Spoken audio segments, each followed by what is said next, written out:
Don't destroy the planet. It just occurs to me I'm sitting here with the chairman and CEO of ExxonMobil, and the idea that climate change is man-made is not even a question anymore then in your mind, is it? No, it hasn't been for a long, long time. That was from an interview by David Faber and Darren Woods, the CEO of Exxon, June 25th, 2022. When even the CEO of ExxonMobil is publicly acknowledging the reality of climate change and at least voicing a desire to do better, I believe that all of us, including comic creators, have an obligation to do our best to reduce greenhouse gas emissions, GHGs, that are contributing to the warming of the planet. However, climate change action needs to be thoughtful and, unfortunately, especially with complex technologies, knee-jerk reactions on social media often err on the side of witch hunt, misinformation, and half-truths. I shouldn't have been surprised by the initial reaction to NFTs and how they continue to be viewed negatively through the climate change lens. I've heard parallel anti-technology arguments many times before. Ironically, the most recent time was when I bought an electric car. Nothing is more controversial than buying an EV when your extended family has a long history of working in the oil patch and installing oil and gas HVAC equipment. It wasn't long before my Facebook pages started to fill up with arguments about the error of my ways. Your car is just powered by coal. The grid can't handle them, you know. The battery will just end up in the landfill. What about cobalt and labor concerns? On one hand, there was an element of truth to many of the concerns expressed. However, these arguments also willfully ignore damage from the status quo and the potential for change in the future. I live in a jurisdiction that doesn't even use coal. We are 97% hydropowered. Our local hydroelectricity utility has been planning for EV adoption for years. Recycling programs are coming online, and ethically sourced cobalt and battery chemistries that don't even use cobalt are now available. Things change. Where things started need not be where they end. NFT technology has been no different, and an event called The Merge changed everything. As of September 2022, staying away from NFTs because of their environmental impact, especially if you continue to issue print comics, is no longer a defensible position. There are now environmentally conscientious ways to build your comic NFTs. The curse of transparency. I apologize in advance, but this is going to be a long section. You have been warned. Before I get all inside baseball here, there are a few things that need to be said to set the stage. First off, every human endeavor, including breathing, affects net greenhouse gas emissions. Duh, right? Consider the environmental impact of a physical comic in your collection. This is going to sound like I'm setting up a whataboutism, but trust me, I'm not, and I have a point. To come to you, 1. Trees had to be cut down, logs transported, and the wood pulped and turned into paper. 2.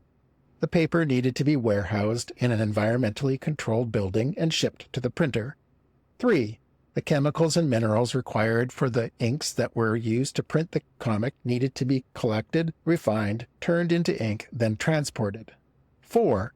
The comic needed to be printed on equipment that itself had to be manufactured. The constructed print shop was likely heated and/or air-conditioned. 5. Once printed, the comics were put into boxes, taped up, and transported to the publisher and/or distributor. 6. From there, multiple vehicles were used to get the comic to the shelves of your local comic shop. Again, a place most likely air-conditioned and definitely lit. 7. Odds are you drove to the comic shop to pick it up. There's a good chance that your comic ended up bagged and boarded, again things that were manufactured, and then your comic was driven home. 8. Last but not least, the book was put on a manufactured shelf where it will be kept in a climate-controlled environment for as long as you choose to keep it. How many kilograms of GHGs did it take to get that comic from the creator's hands onto your shelf? And we won't even talk about the graphic novel beside it on your shelf that likely spent a good amount of time in a large, heavy oil-powered container vessel traveling across the ocean. This sort of GHG footprint analysis is called well-to-wheel analysis in the electric vehicle space, and has been the topic of significant research. However, to date, I have yet to see an attempt at this sort of analysis for comics. Understandably so, as it would be humorously difficult, if for no other reason than there are a lot of steps where it depends. There are so many variables. How many pages were in the comic? How large was the comic shop that sold the comic? Was it air-conditioned? How many employees had to show up to work to make sure that you could purchase the comic? How far away did the customer have to drive to get to the comic shop? the analysis would be extremely difficult, if not outright impossible. Because it is nearly impossible to calculate the impact of the status quo, we tend to give it a free pass and hand-wave away the implications. This is in sharp contrast to blockchain technology. In order to create a distributed ledger that can be updated using cryptographic magic in such a way that all parties can trust it, blockchain activity data is transparently available in real time. It is relatively straightforward to approximate the amount of electricity used to run a blockchain because you can tell almost exactly how much computing power is going into the process at any given time. By making reasonable assumptions based on publicly available responsible statistics about the GHG produced to create the electricity to run the equipment, you can get a very reasonable estimate of the environmental impact of the technology. There is no hiding or obfuscating blockchain data. It is also fairly straightforward to see the percentage of the operational capacity of a blockchain used to produce and deliver NFTs. Like a spreadsheet in the cloud, there are very few blockchains that only handle NFTs, and it would be relatively easy to come up with the ballpark figure for the GHG output for the NFT portion. However, most accounts in the general media skip this step and simply use the overall impact of the entire multi-use blockchain and attribute that all to NFTs. This isn't fair. It's like attributing all air traffic to express package delivery while ignoring business travel and tourism. But if we're trying to save the planet from a global warming apocalypse, we might as well take the assumption as the worst-case scenario upper limit.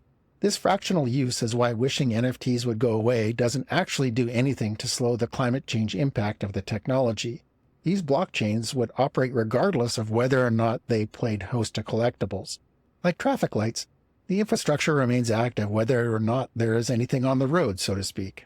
If the power grid was 100% GHG free and the electricity flowed entirely from renewables, the environmental impact of NFTs wouldn't even have to be a discussion beyond the easily addressable e-waste recycling issue common to all of our modern electronic devices. NFTs could literally be the collectible made from sunshine and wind.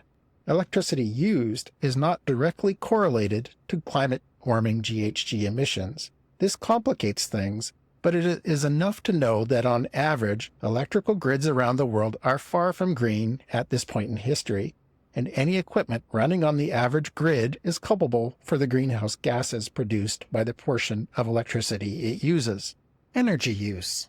When we compare issuing a comic as a PDF via email or Dropbox versus issuing it as an NFT, the only real variable distinguishing the two versions is the use of a blockchain, the part that makes an NFT an NFT. So how bad is an NFT for the Earth? It depends on the blockchain being used, but as of September 15th, 2022, the NFTs are terrible for the environment story you've been told no longer holds. 6 of the blockchains in Table 1 are even certified carbon neutral. In Table 1 above, and for those listening to this, if you haven't downloaded the book, this is a really good excuse to.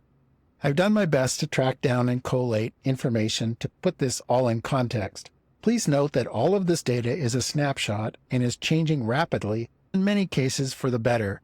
To get your bearings in terms of comparisons, a typical U.S. home has a carbon footprint of 48 metric tons of CO2e per year. The blockchains, DLTs, listed in bold, in the preceding table all host NFTs. It is in no way an exhaustive list of NFT hosting chains, but more a list where I was comfortable with the source of the data.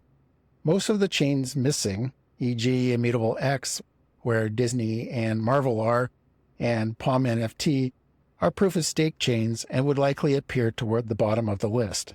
The clear winners in terms of upfront energy efficiency at this point are Polygon, Hedera Hashgraph, and Flow.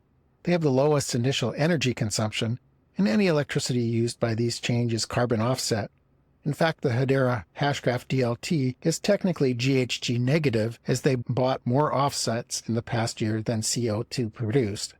And just to put this in context, if you're listening in as opposed to reading, at the top of the table we have beer production, which comes in at the equivalent of 70 million cars on the road annually, and Polygon is 12. Not 12 million, just 12. However, highlighting these 3 chains doesn't tell the whole story, as the totals above include the electricity used for all of the activity on the chain, So while Flow can legitimately say that minting an NFT on its chain takes less energy than a Google search or Instagram post, the primary function of the Flow blockchain is to handle NFTs, NBA Top Shot being the most notable collectible on the chain.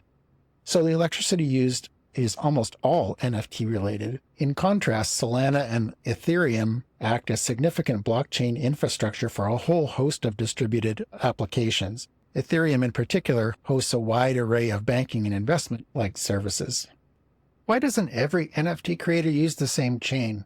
In the same way that some creators use a Cintiq and others draw on an iPad, and still others use physical inks, watercolors, and paper, each blockchain has its own strengths and weaknesses. For example, until recently there wasn't an NFT marketplace using Hedera Hashgraph. As a creator, the selection of which chain to use is an important creative choice. It is beyond the scope of this checklist overview to talk specifically about each chain in depth. If there's interest, I'll do that at a later date. But for now, consider that selecting the right blockchain for your comic is an optimization puzzle unique to you. As an example, the blockchain that I'm most likely to use for the first publicly available NFTs for the Lump Sum Saga is the Wax blockchain. The entirety of this modern chain, created specifically to handle NFT collectibles, uses the equivalent electricity of just over 4 average U.S. households, or comic shops per year, and Wax purchased carbon offsets to cover even that GHG obligation. This carbon-neutral blockchain supports over 10 million customer wallets. Delivering PDFs via NFTs on this chain is arguably less damaging to the environment than a standard PDF residing on an Amazon or Google server.